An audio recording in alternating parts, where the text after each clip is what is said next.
Chapter 8. What goes up doesn't necessarily come down. We walked over to where Mum and Aunt Gloria were having coffee. "Let's lie," hissed Kat, "about taking the ticket from a stranger." She grabbed me by the wrist so hard it hurt. "Lie," I repeated. "Lie. We could say that Salim got lost in the crowds, that he—" She let my wrist go. "Oh, forget it," she said. "I know telling a lie with you is useless, and stop doing that duck that's forgotten how to quack look." We reached the table where Aunt Gloria and Mum sat talking up another storm. We stood by them in silence. A pounding started up in my ears, as if my blood pressure had shot up above normal, which is what Mum says happens to her when Kat drives her distracted. "There you are," Aunt Gloria said. "Have you got the tickets?" Kat waited for me to say something. I waited for Kat to say something. "Where's Salim?" asked Mum. "Not still in the queue?" I said. "No." Mum looked as if Salim might be behind us. "Where then?" "We don't know," Kat blurted. "This man, he came up and offered us a ticket for free. He bought it and then decided he couldn't face the ride." "He had claustrophobia," I said. "That's right, and the queue was terrible, so we took the ticket and gave it to Salim, and Salim went up on his own, and he didn't come down." Aunt Gloria shaded her eyes and looked up. "So he's up there somewhere," she said, smiling. Kat had a hand to her mouth, and her fingers were wriggling like worms. I'd never seen her act like this before. "No," she said. "He went up ages ago. Ted and I tracked his pod, but when it came down, he wasn't on it." Mum's face scrunched up, which meant she was A, puzzled, or B, cross, or C, both. "What on earth do you mean he wasn't on it?" "He went up, Mum," I repeated, "but he didn't come down." My hand flapped and Mum's mouth went round like an O. "He defied the law of gravity, Mum. He went up, but he didn't come down, which means Newton got it wrong." Mum looked more cross than puzzled now, but Aunt Gloria's face remained smooth like paper without a crease. "Bet I know what happened," she said, smiling. "What?" we all said. "He probably went round one more time." The simplicity of the solution struck Kat and me at once. "That's it. He just stayed on," said Kat. I looked at my watch. "In which case he'll land at 12:32. We went back to the Eye, this time with Mum. Aunt Gloria said she would stay where she was because Salim would know where to find her if we missed him. We watched several pods open and close, but no Salim. 12:32 came and went. No Salim. Mum asked the staff if they could help. A woman from customer services came to talk to us. She said she'd like to help us but couldn't. She said that the London Eye management policy states that children are not supposed to ride without an adult accompanying them. Mum's eyebrows met in the middle. "Kat," she said, "I relied on you. You should never have accepted that ticket. You should never have let Salim go up on his own." Something terrible happened then. Kat started crying. She hadn't done that in ages. She pressed her knuckles up against her cheekbones. "It's always my fault. It's never Ted's. I'm always to blame. Ted never does anything wrong." "You're older, Kat, but obviously not much wiser." Mum bit her lip, and they both stared at each other. "Why don't we call his mobile?" I said. Mum frowned as if I had said something stupid, then her face cleared, which is what you say when someone's been looking unhappy and then they suddenly cheer up. And I like this phrase because it is another weather metaphor. A face can clear just like the sky can when a dark cumulonimbus cloud has passed over and the sun comes out again. "Of course, Ted," Mum said, smiling. "You're a genius. We should have thought of that right away." We hurried back to where Aunt Gloria was waiting at the table. There was no sign of Salim. When she saw us come back without him, she gave a big sigh. "Where has that boy got to?"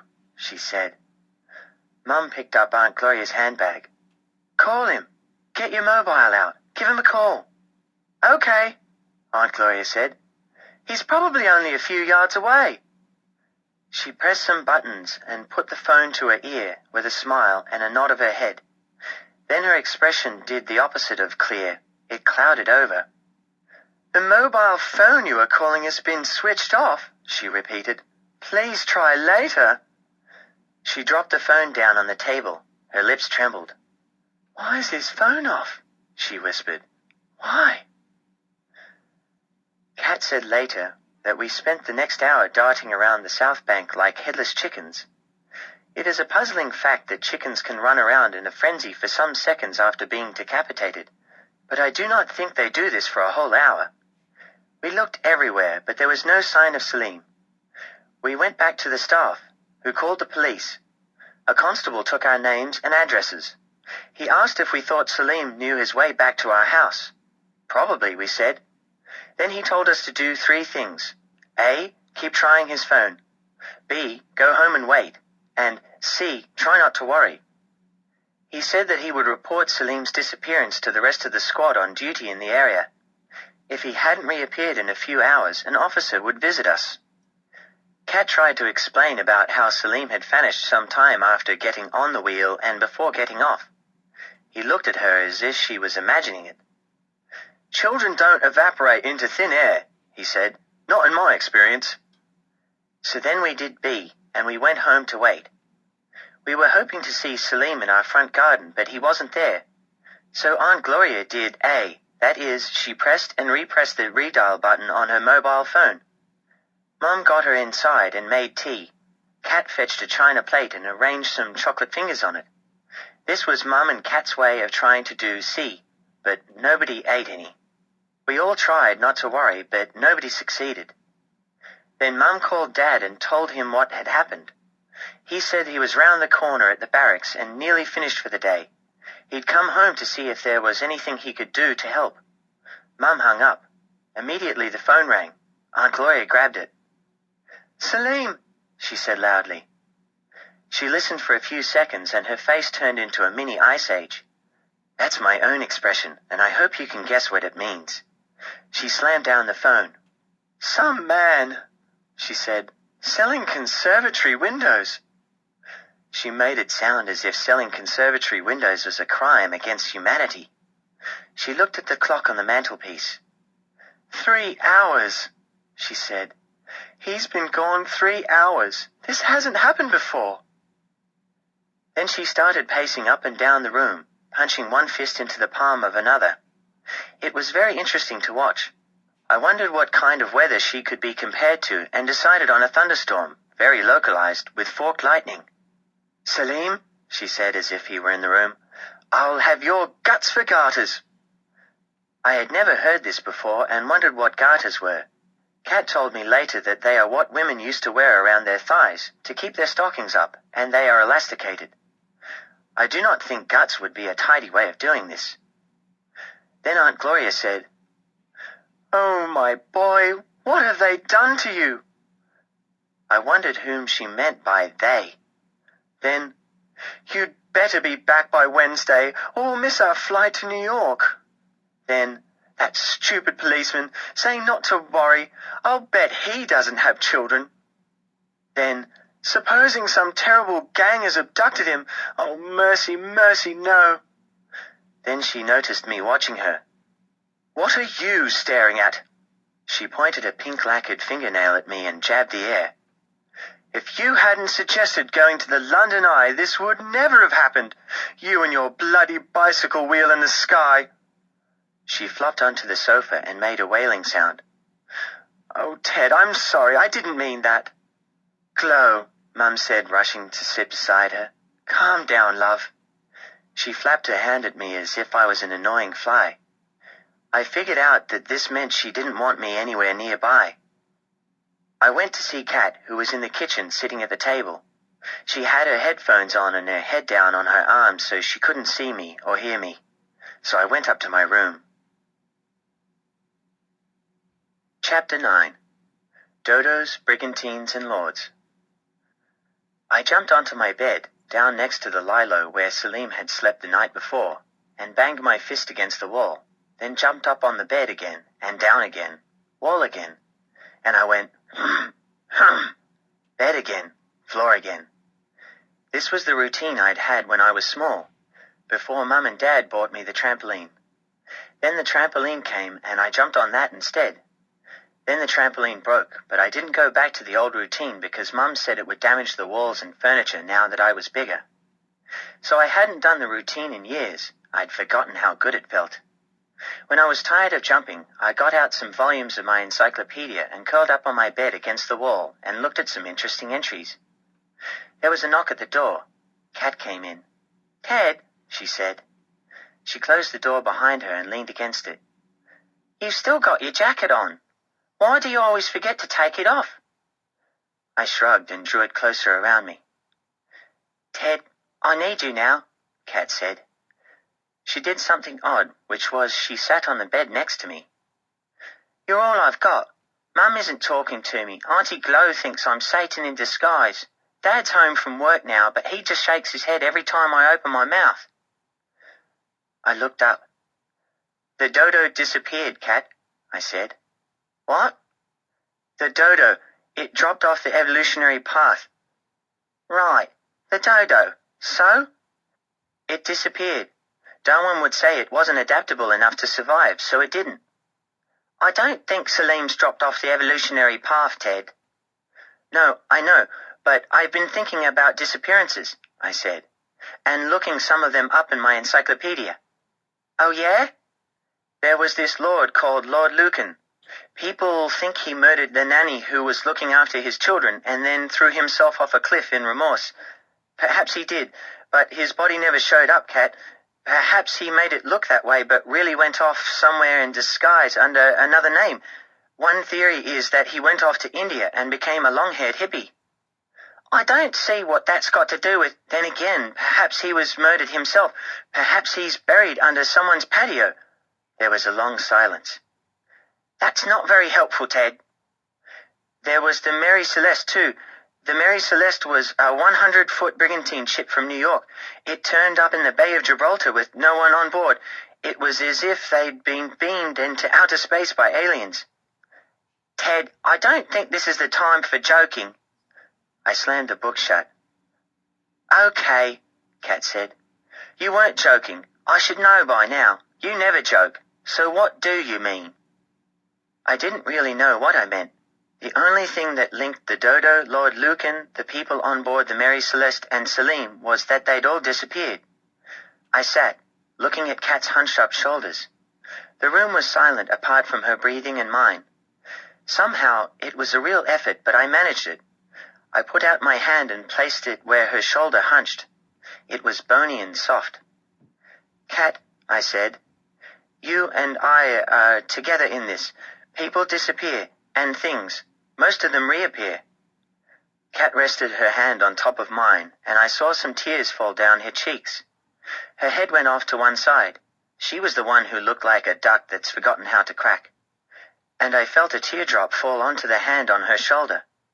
For a moment, I didn't know if it was her hand or mine. I hate touching people. The wetness of the tear and the confusion of hands felt as if neither of us knew where Kat started and I ended. "Ted," she said, shaking her head, "the Mary Celeste people never reappeared, nor the dodo, nor Lord whatever." She stopped and blinked back another tear. "That policeman was right," she went on. "People just don't evaporate. Salim must be somewhere. If it's my fault he went missing, I have to find him. But I need your help. I need your brains, Ted. Nobody's better at thinking than you are." That was the first time Kat had ever paid me a compliment. I plunged both my hands into my jacket pockets and stared down at my trainers and went, Then I realized that in one of the pockets was an object that shouldn't have been there. I drew it out and Kat and I stared at it. "Salim's camera," whispered Kat. Chapter 10. Love, Hate. Kat grabbed the camera from me and held it in the palm of her hand. "When you took the last photograph," she said, "in the queue for the tickets, you must have put it away in your jacket pocket without thinking, Ted." I reached my hand over to take the camera back. She held it away from me. "How did you feel, Selim?" she whispered, as if he was in the room. "When you realized you'd got into the pod without your camera?" I tried to take it again. She slapped my hand away. "Keep away, Ted. It's my find." Typical Kat. One moment she's saying how brainy I am, the next she's assaulting me and telling lies. Predicting what Kat is going to do next makes predicting the weather seem easier than counting to 3. Kat is not only more unpredictable than the weather, she is also more unpredictable than A, volcanic eruptions, or B, lunatics, or C, terrorist attacks. It is a fact that her name sounds like the first syllable of words like catastrophe, cataclysm, catatonic. In other words, Kat is a walking disaster story, which is what Kat says about me when I drop things, but I think it applies more to her. But sometimes when you least expect it, Kat is nice. When I was small, she'd read stories to me about talking bears and magic wardrobes, and take me over to the pond in the park to show me the ducklings. At school, she'll stick up for me in the playground when the rough boys pick on me. Mum says we have a love-hate relationship. She says that when I was a baby and Kat was 2, she found Kat leaning into my buggy one day and kissing me all over my face. Maybe I squirmed because the next thing Kat did was grab a hairbrush and thump me on my head. Mum had to drag her away to stop her from murdering me. When we got older, Mum was always telling us to play nicely together. Kat's idea of nice play was to line up her naked Barbie dolls with their savage haircuts and strange biro markings and play hospitals. She used toilet roll as bandages and cut into them with nail scissors and squirted tomato ketchup on them. She would tell me to help her as a patient was dying. "Pass me the scalpel," she'd order me. "What scalpel?" "Any scalpel." I looked about. "There's no scalpel." "A pretend scalpel, Ted." "There is no pretend scalpel, Kat." "There is, right by your hand." "Kat, there is no scalpel by my hand, only a toilet roll." "You're supposed to be the nurse," she shouted. I blinked. Nurses are supposed to be women, and I was a boy. I could not be a nurse. "Try to play, Ted," Mum said, looking on. So I went, "Neem na, meen ma," and turned the lamp switch off and on. And after that, I was always the ambulance. But Kat always wanted me to be the nurse, and maybe that's why she went on being angry with me. Then my syndrome was diagnosed by the doctors. "Why does he have to get all the interesting diseases?" she moaned to Mum and Dad. I don't remember what they replied. Right now, Miss Catastrophe was examining Selim's camera, and I swallowed the hot, huffy feeling I had back down my esophagus. "He's used up 18 shots," she said. "He kept clicking as we crossed over the bridge, remember?" "He took one of you and me, Kat, and I took one of the eye just before the strange man came up who gave us the ticket." "The strange man," Kat said, looking up. "I wonder." I nodded. I'd been wondering about him too. "Do you think these pictures might be a clue, Ted?" "I don't know." I tried to touch the camera one last time, but again Kat snatched it away. She turned its sleek silver sides around in her hand. "I wish it was digital like Dad's," she said. "Then we'd be able to see the pictures now. With this old-fashioned kind, you've got to open it somehow." She shook the camera and shrugged. "Dunno how. You get the film out and take it to the camera shop to have it developed. It costs money, and you have to wait. What a bloody palaver." She started fingering buttons and shaking it. "I think we should give the camera back to Aunt Gloria," I said, "because she is Selim's next of kin." "What's that got to do with it?" Kat said. I was about to explain how the next of kin inherits the property of people who have died, and how perhaps this also applies to the property of people who have disappeared, when the doorbell rang. Kat and I jumped up. "Selim," Kat said. She dropped the camera on the bed, and we ran out of the room and down the stairs. But in the hallway, just coming in through the front door, which Mum was holding open, wasn't Selim, only 2 grown-up people, a man and a woman. The man was in uniform, the woman wasn't, and this meant the opposite of what you might think, that the woman was in charge. This was because she was plain clothes. He wasn't. It was the police. Chapter 11.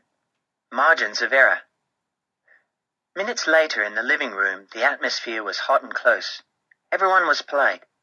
Everybody was calm. But you could have cut the atmosphere with a knife. That's what people say when invisible feelings vibrate in the air like ions do just before an electric storm. Mum and Aunt Gloria were on the sofa. Aunt Gloria held a glass of brandy. Dad was standing, leaning back against the wall near the door. Kat and I stood beside him. The man, a detective sergeant, took notes, seated at the table. His boss, the woman, had taken another chair and was sitting in the middle of the room. She was thin and short with a blue skirt and jacket and a white blouse, and her eyes moved quickly around the room like lightning strikes. First she said she was Detective Inspector Pierce and was in charge of finding Salim. Then she asked questions.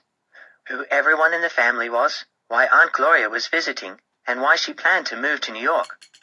Then she asked to see the contents of Salim's backpack. She took his things out one by one. I looked on carefully because in good detective stories what people leave behind and don't leave behind can be a clue to where they've gone. There was a spare sweater, a pair of jeans, a pair of socks, underwear, pajamas, another sweatshirt, and a tiny towel. These didn't tell me very much. Then there was a battered paperback entitled Murder at 12,000 Feet, a guidebook to New York, brand new, with no creases, and a tiny address book. Finally there was a Swiss Army knife and a key ring with a model of the Eiffel Tower on it, but no keys. There were no wash things, like a toothbrush, because they were still in the bathroom, I remembered, on the shelf over the basin. Detective Inspector Pierce held up the empty key ring with her eyes scrunched up. Aunt Gloria explained that Salim had brought the key ring back from a school trip to Paris. Then that she had rented out her house in Manchester and given all but her own set of keys to the tenants. At present, she said, Salim had no keys to anywhere. There was silence. Then the inspector looked over to where Kat and I were standing. You two were the last to see Salim, I understand, she said. Kat told her in a quiet voice, not like her normal voice, all about the strange man, the free ticket, tracking the pod and waiting for Salim to come down, and how he hadn't.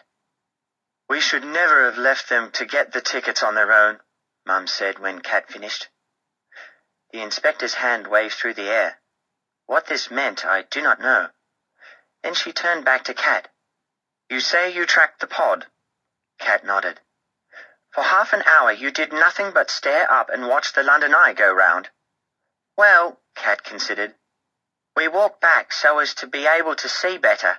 If you're too close you can't see the pods go round properly without getting them muddled, and we chatted a bit. Without getting them muddled, Inspector Pierce repeated. She interlocked her hands and rested her chin on them. We chatted a bit. You don't have to believe us. It's not a question of believing or disbelieving. But we tracked it, we did. We're sure, aren't we, Ted? I said.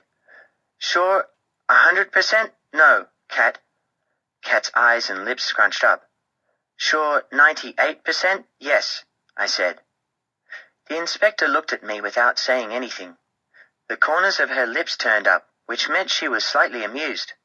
Then she tapped her nose with her interlocked fingers. So, she said, you'd allow for a margin of error. Only a small one, I said. 2%. 2%. In every human observation, I explained, there is a margin of error. This is because our senses are not foolproof. In fact, some people believe that 100% certainty is impossible to achieve. I stopped and put my head on one side. As humans, we cannot even be sure that the sun will rise the next day. Our assumption that it will do so is arrived at by a process of induction. This is a process where probability based on past observation allows us to predict things like weather patterns. I've had enough of this, Aunt Gloria interrupted. Sunrise, sunset, up and down wheels, tracking pods. This is not a fun fair. This is about my son. My only son. He's missing. What I want to know is what is being done about it. We're doing all we can, Inspector Pierce said. She unlocked her fingers and smoothed her skirt. I know you're fretting. Fretting? You make it sound as if I've lost a handbag. It's early days. He's only been missing a few hours. And in the vast majority of cases, young people who disappear, like Salim, are found within 48 hours. 48 hours? We'll miss our flight to New York. 48 hours, but usually sooner. But from the word go, we take the disappearance of minors very seriously. That's why I'm here. He's not a minor. He's my boy. Mum put an arm around her. Chloe, she whispered. We're doing everything possible, Inspector Pierce repeated. Such as? Dad said quietly. Everyone turned to look at him. The inspector sighed. We've begun checking the CCTV footage of the pods. No camera can see everything or everybody, but there's no sign of anything untoward happening that morning. Just the normal shots of normal tourists enjoying the view. We've also been taking statements from other people who rode the eye at the time. Unfortunately, the numbers run into 300 plus, and we can only check the ones who paid by credit card. We've no way of checking those who paid in cash. But again, so far nobody remembers a boy matching your son's description. We've also checked the hospital admissions. Aunt Gloria's eyes went round and large at the word hospital. But nothing. Perhaps he's still just lost, said Dad. That's indeed the likeliest explanation, Inspector Pierce said. There was a pause. Perhaps everyone was doing what I was, imagining where lost was. I pictured Salim lost on London's underground system, getting on and off trains, wandering down passages, not sure if he should be on a north or a southbound train, confused by the colours, not knowing that black stood for the Northern Line, our line. I was thinking how if I had sat next to him on the tube earlier in the day instead of Kat, I could have explained all about the London Underground map being topological, and how you are meant to read it, and then Salim would have found his way home with no problem, and perhaps be here now. We need some more personal details, Inspector Pierce said. She leaned towards Aunt Gloria. I'd like to ask you some private questions. Mum got up. Let's leave, she said to the rest of us. Dad opened the living room door, leading Kat out by the elbow, but Aunt Gloria grabbed Mum by the hand. You stay, Faith. I need you, please. Mum sat down again. She stared over at me as I waited to see if Aunt Gloria would need me too. Mum mouthed something, but no sound came out. It was as if she thought I was deaf and dumb and able to lip read. I blinked. Then she said the word out loud. Scoot! That was the second time that day Mum had told me to go away. I shuffled out after Dad and Kat and went into the kitchen with my hand flapping. Dad closed the kitchen door behind me. The police would find out more than I would, and it wasn't fair. A heavy feeling like you get when you eat more calories than you can burn off efficiently came down inside of me. Kat had her face pressed against the fridge freezer. A tear trickled down her cheek, and she was punching the side of her head with a fist. This meant she had the same feeling. It was called frustration extreme. Chapter 12. Another fine mess. The wall between our kitchen and the living room was not thick, and we could hear murmuring voices. Well, Kat, said Dad. Well, Ted? He quoted a line from his film favourites, Laurel and Hardy. Another fine mess. Kat started crying more and didn't seem able to stop. Dad put his hand on her shoulder, but this was not a good idea because it made her cry louder. Through her sobbing noises, I tried to hear what the voices in the living room were saying. I heard odd words. Salim, no, never. It was always Aunt Gloria's voice. I deduced that this was because A, she was nearer the kitchen, and B, she spoke more loudly than either Mum or the inspector. Then I made out a whole sentence. This was because Aunt Gloria shouted it like a thunderclap.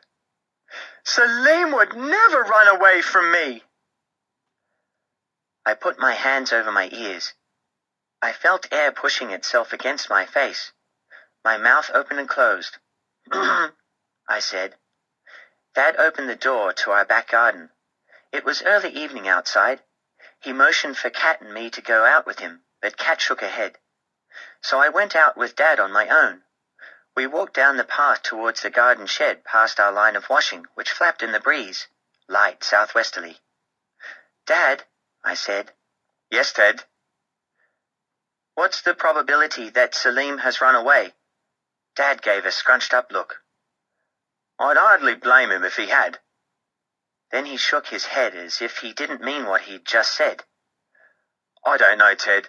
I think it's more probable he's lost somewhere, trying to get back. 60-40? Sorry? 60% probability he's lost, 40 that he's run away? Maybe 70-30. I don't know. Then why hasn't he used his phone? Maybe he's run out of credit. Then why isn't he answering our calls? Maybe he's run out of charge. Dad looked up at the three-quarter moon that was rising to the east of the city. I know, a lot of maybes, he sighed. Salim and your Aunt Gloria have a strange relationship, Ted. For all that she nags him and he backchats her, I think they're close. Close? Like weather gets close? No, close like near. Close to each other. That's why I wouldn't have thought he'd run away. Not in a strange city, not without having anywhere to go. I remembered Salim's joke fit because he didn't want to go to the art gallery. I remembered him stamping his foot when Aunt Gloria had tried to suggest leaving the eye until later. I am good at counting things and timing things and remembering things, but I find it hard to know whether people like each other or not. I have a basic 5-point code to reading people's faces, which Mr. Shepherd has taught me from cartoon pictures. 1. Lips up, loads of teeth showing, equals very amused, happy. 2. Lips up, no teeth showing, equals slightly amused, pleased. 3. Lips pressed together, slightly turned down, equals not amused, slightly cross, or else puzzled, hard to tell which. 4. Lips pressed together, eyes scrunched up at the same time, equals very displeased, angry. 5. Lips round like an O and eyes wide open equals startled, surprised. I thought about Salim and the way his eyes shifted around the ground a lot and how he looked up towards the sky when Aunt Gloria was talking. But it didn't fit into the 5-point code. I didn't know what emotion it matched. I thought of him in the queue to get on the eye, squinting upwards, looking down, turning this way and that. I thought of him shuffling in his sleeping bag, sighing in his sleep. Recognizing the 5 basic emotions is one thing. Knowing how they mix together is another thing. It is like knowing about secondary colors as well as primary colors. Blue and yellow are easy paint colors to recognize, but it isn't easy to predict that if you mix them together, you get green. So if they are close, I said to Dad, that means Salim wants to be near Aunt Gloria always and wouldn't run away. Not necessarily near always, but there again. Dad ran a hand through his hair so he looked like Stan Laurel. We don't really know your Aunt Gloria that well, or Salim. It's been 5 years since we saw them last. The arm of a shirt sleeve on the line flapped into Dad's face and got tangled around his neck. He laughed, which seemed a strange thing to do when you're in the middle of a crisis. He peeled the sleeve out of his way. Maybe they are close, like the weather, Ted. Combustible, who knows? All I know is it's another fine mess.